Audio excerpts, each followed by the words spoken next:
5 ওয়াক্ত নামাজ পড়া যেরকম ফরজ, রমজানের রোজা রাখা যেরকম ফরজ, আত্মীয়তার সম্পর্ক রক্ষা করাটাও কি।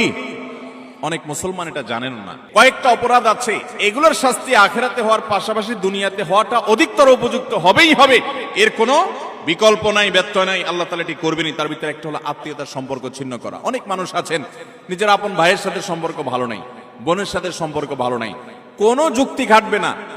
আপনার ভাই খারাপ এই যুক্তি দিবেন, বোন খারাপ সে যুক্তি দিবেন, এই যুক্তি খাটবে না। সে খারাপ, আপনি তো খারাপ হবেন না, আপনাকে তো ভালো হতে হবে। আপনি নিজে থেকে তার প্রতি সদাচরণ করার চেষ্টা করবেন, আপনি তার সাথে নিজে থেকে উইলিংলি মিশতে যাবেন, তার কল্যাণ চাইবেন, তার জন্য দোয়া করবেন।